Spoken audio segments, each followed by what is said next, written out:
Now on This Is Arlington, terrifying twisters. You need to be in your safe place right now because this is a confirmed tornado right now. All you hear is stuff started flying, glass was breaking. Tornadoes ripped through Middle Tennessee, causing destruction in its path, leaving families terrified. They tried to grab him, but he couldn't, and the tip of the tornado sucked them both up. The latest information on these deadly tornadoes as our neighbors in Middle Tennessee begin to clean up, as well as a look at the help they're getting. Plus, a severe weather record was broken just by this storm. This is Arlington's After the Storm coverage starts now.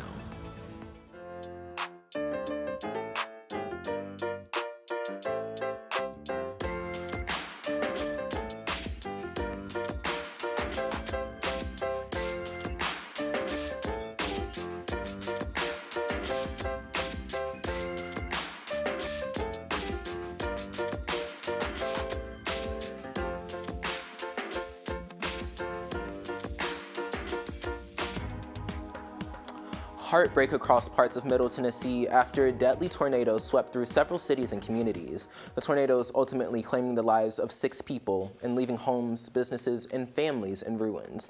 We're tracking the aftermath of those storms first on This Is Arlington. Thanks for joining us. I'm Noah Sershin. We're going to get to our other top stories, including a new art class offered here at Arlington High and a behind-the-scenes look at some Arlington sports programs. But back to those Middle Tennessee storms. According to the National Weather Service, an EF2 tornado tore through Madison, Hendersonville, and Gallatin on Saturday, December 9th.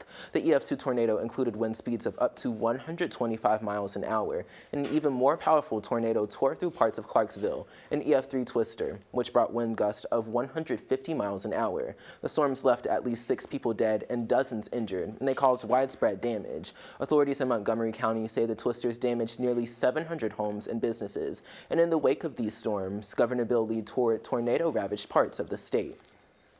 Our coverage of these Middle Tennessee tornadoes continues now. At least 26 different deadly tornadoes have hit the United States so far in 2023. That's the most seen in a year since 2011, when more than 550 people died in more than 50 deadly tornadoes. This year, tornadoes have killed 82 people. That's above the average over the past 30 years of 71. You might remember the tornadoes in Covington earlier this spring, as well as the tornadoes in Rolling Fork that left behind devastation in the Mid-South and Central Mississippi. Tornadoes have killed 12 people and have killed people in 12 different states this year, with Mississippi seeing the most fatalities, 24. That is followed by Tennessee, which included 6 in those Middle Tennessee tornadoes. And as these parts of Tennessee continue to clean up, one of the volunteer state's most famous residents is lending a helping hand. Taylor Swift donated $1 million to the Tennessee Emergency Response Fund. She owns a home in the Nashville suburb of Hendersonville. Well, normally when you think of a church, you think of it as being a safe place, but that safety was broken for many parishioners whose cars were broken into during Sunday service. It happened on December 17th at Bellevue Baptist Church on Appling Road. Memphis police tell us that 3 suspects broke into 10 vehicles. Police say the suspects were seen in a 2016 BMW X6. Later that day, police found that vehicle abandoned in the Grizzly Mark on Horn Lake Road. The suspects left that store in a gray Mercedes sedan. Police ask that if you recognize these men, call Crime Stoppers at 901-528-CASH.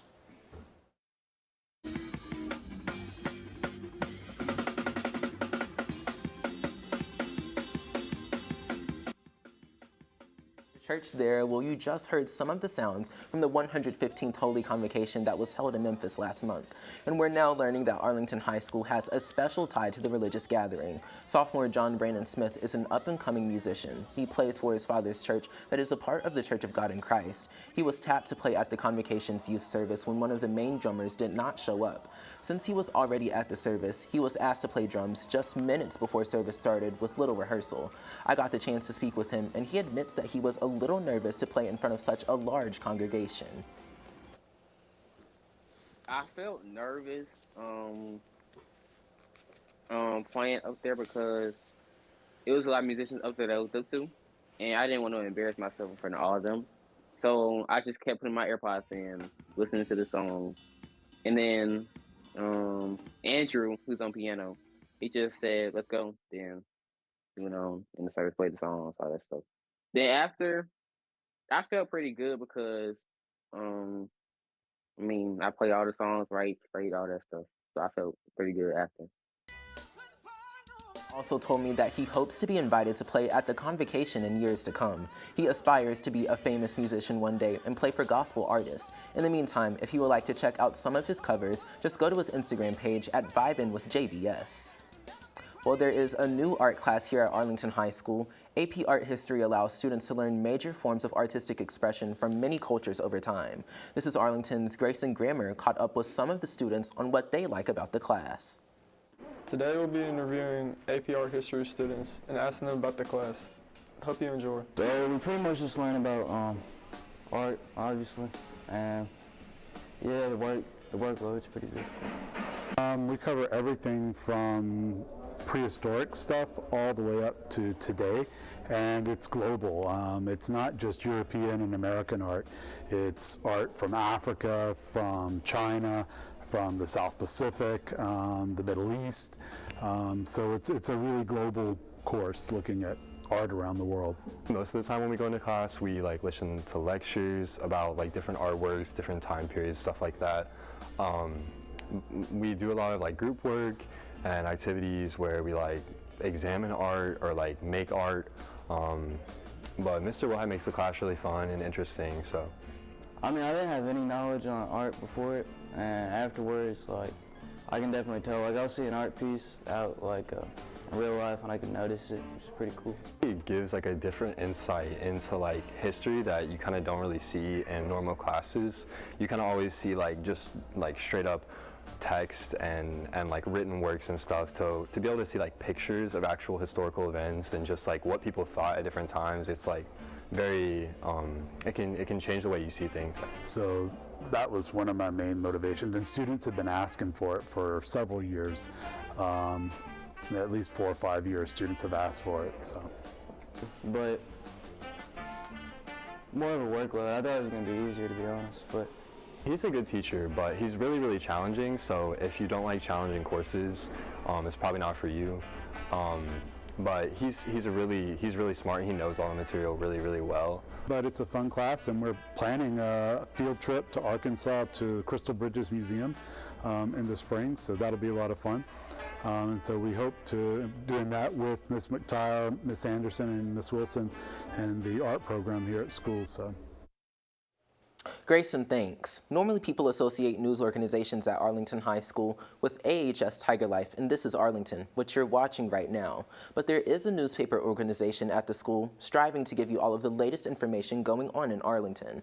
Our Hannah Harrison caught up with some of the members of the Prow. The Prow is a student-led newspaper here at Arlington High School. You may not know about the source of news that these papers provide.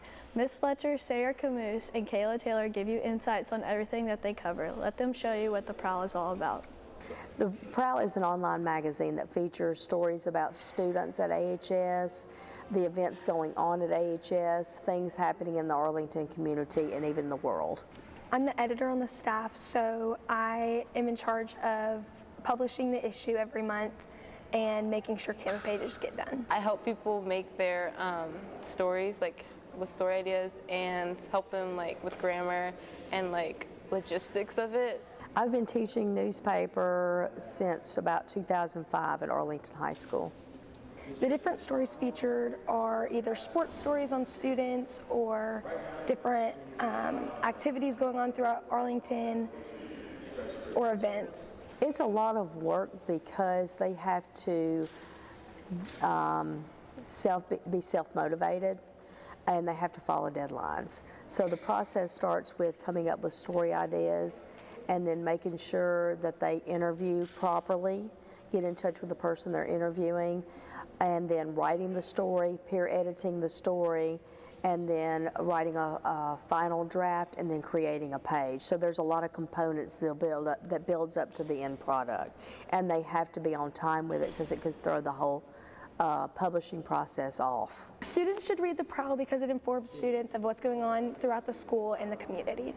I think students should read the Prow because there are a lot of fun stories in it. There are a lot of serious stories. We do world news stories.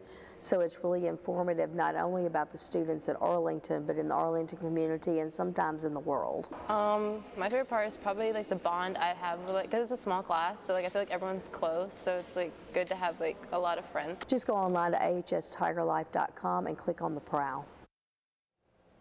Well, if you're interested in reading the Prow, they just released a new newspaper last Friday. Some of the stories include all of the festive holiday events in Arlington, as well as in the Bluff City, and a fundraiser to bring sneakers to children in the Mid-South.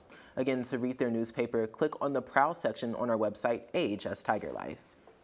Well, winter sports are just now getting underway, and for many people, basketball normally comes to the mind of many people during this season. But the AHS swim team season has been going on long before the start of the basketball season.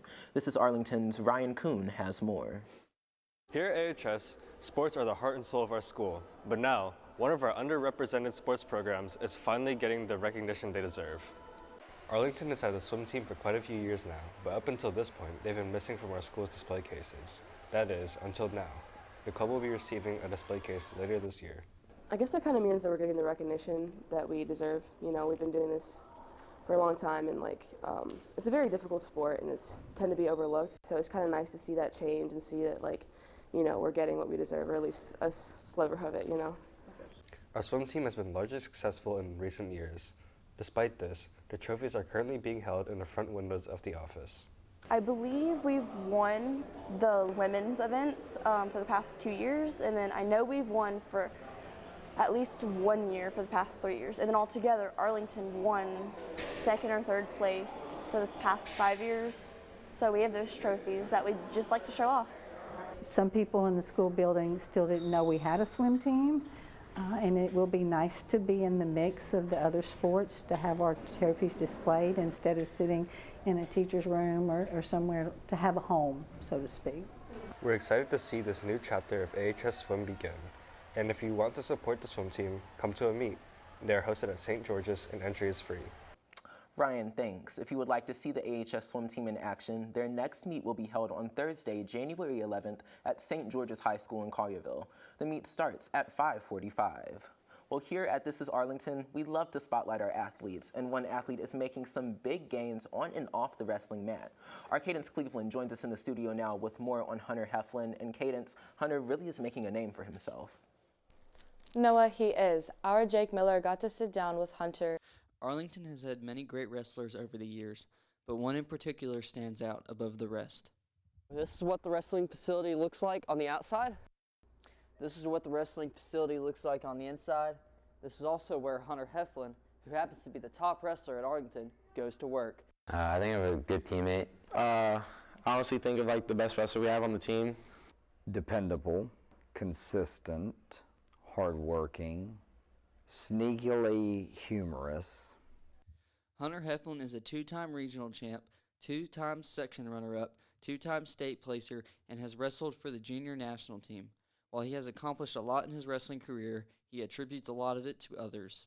I would say the biggest takeaway is that you can't do it yourself. So I got great coaches, Coach Simpson, Coach Sauce, Coach Miller, Coach Slaughter, all of them help me out with everything I do. My parents are always come watch me, come help me out with everything. Had my mom in the gym with me the other day while I was trying to cut some weight. She was walking on the treadmill next to me, so takes a village, really. What Hunter has had to go through in his high school tenure is unique to most wrestlers. His freshman year was the COVID year, was the hybrid year. So that changed a lot of how coaches and athletes could interact with each other. I've grown a lot. I believe it or not, I've wrestled him a couple times, even though completely different weight classes. He's really good, and he's helps me grow a lot, and he's also just a really fun person to be around.